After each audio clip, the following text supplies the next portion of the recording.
Hey, what's up, everyone? So this is a quick video I did with my brother a few weeks ago. We got a quick 9 holes in at Los Lagos in Edinburgh, and hope you guys enjoy. What's up, y'all? So I'm out here with my brother today in Edinburgh, Texas at Los Lagos Golf Course. We're about to tee off on hole 10.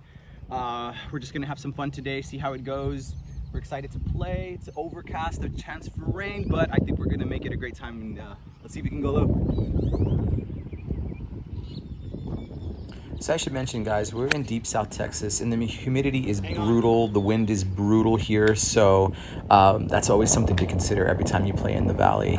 Been really working on kind of correcting an overdraw that I've had in the last few months. I think it comes from a little bit of maybe some misalignment in my feet. I'm gonna hopefully work with a pro to get that straightened out pretty soon. But the course was playing beautifully, super lush considering how hot it is in the valley, and the greens are rolling really true. So if you ever make your way out to the southern tip of Texas, it is a phenomenal course to play. It's really an awesome value for what you pay to play.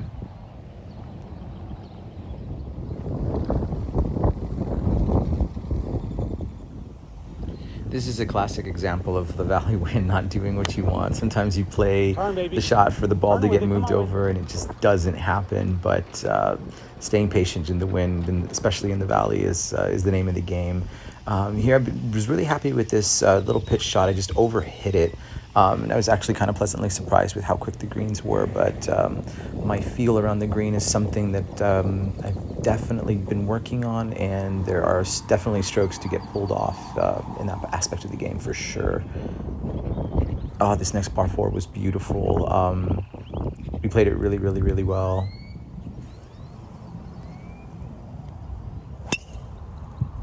Perfect shot, bro. That even might get there. No joke. So the wind was actually kind of hurting us on this drive, and so I was pleasantly surprised when it cut through the wind the way it did, and lo and behold, the result that we saw once we walked up there. So I think we just drove the green. What a feeling to walk up there and see the ball where it was. It was like, whoa, there was this little small channel in front of the green where it must have passed through, and it was maybe 10 yards wide at the most. You can kind of see it through there, but yeah, what a pleasant surprise to walk up there and see the ball, so close to the pin, and we're going for eagles. So I just kept thinking, let's try to make this, and let's see if we can't put it in. The moment I hit it, I knew I had left it short, but I was kind of hoping that it would get there. But you never want to leave an eagle putt short, but those happen. Oh well.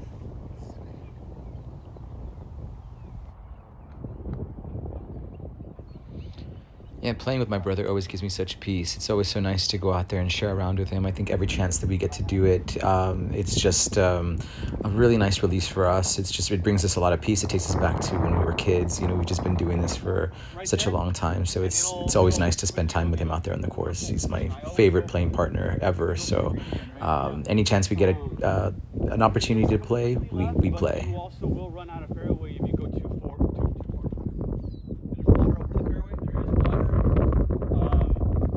Where that white stake is over there in front of us, that's pretty much indicating where the water is. But over here we're good. Yeah, if you fly it good, you shouldn't be in any problem with the water.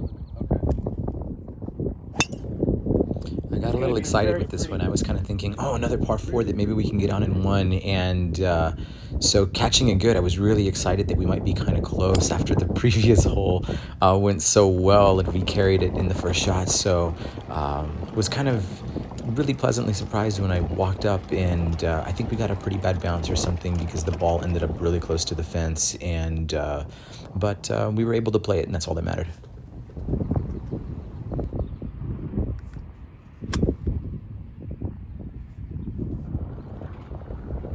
I've been working a lot of lag putts up the hill. I have a tendency to overhit the ball. I see the uphill, and I just go, let's hit it. Let's make sure that we're not short. And I've lately in my rounds, I've been flying by the pin here and there. So that's definitely something to practice if you also kind of have the same issue that I'm going through right now. So in my previous videos, I've mentioned a few times that I've been working on managing stress on the course, and I'm a health coach as well as a golfer. I've also done pediatric speech therapy for the last 10 years or so. Health and wellness is a big part of my life, and removing stress on the course and becoming a better player has been a real journey for me this last year. And holes like this are a classic example of what I've been working on. Having a hole that just does not go right, it feels like a disaster hole. It feels so opposite to what we saw coming. And in the past, it used to really, really make me upset. I hit the little wooden landing there just shy of the green, and it bounced in the water. So being able to recover and keep my cool and keep playing and just show myself that I can continue to play good golf after a bad hole, that it's not a representation of the entire round. And it's been a real practice. It's been a real practice because I think since I was a teenager, I would have one blow up hole, or I had one moment, one shot that just, it felt like it ruined the entire round, and that's just not true. So it's been nice to adapt this different mentality of, let's move forward. Let's actually be better. Let's stay focused on the rest of the round and all the golf that's still left out in the left to be played. And that's really resulted in a drop of shots recently. I think over the last year, maybe I feel like I can confidently say we pulled off, I think, 10 shots or so. I departed from the game for about 10 years and been playing since I was like 9 or 10, and getting back into it last year was really exciting for me. And I kind of felt like I had the mind game I had the skills to actually develop a mind game, let me say. I feel like in the past I just didn't really have one. I had worked on the technical aspect, and I worked on the swing, and I worked on all that stuff, but I just didn't really have anyone there to ever tell me what the mental aspect was, and coach me to become stronger in my mind. And so working with my wife, Lori, who's an occupational therapist this last year, has been incredibly helpful because, she's all about tracking. And I think tracking everything has really made things, it's created a visual, and it's helped me understand, where progress is being made, and where it isn't, and where we need to show ourselves a little bit more love. So I feel that aspect has been, it's been really nice. It's been really nice to apply this whole new head game to my previous golf game that I didn't have before, and really prove to myself that we can kind of get past a plateau, that we don't have to just stay stuck in this place, and such is life, right? So having that mirror in my golf game has been very confidence boosting, in the sense that, hey, if we can get past a plateau that we thought that we'd had for years, and show ourselves that we can get better years down the road, then what else can I improve in? What else can I show myself that with a little bit more practice and a better head game, what else can I achieve? So that's a little kind of window into the journey that I've had with Lori and my brother Marcus this last year, in my pursuit of lowering my scores to hopefully getting down to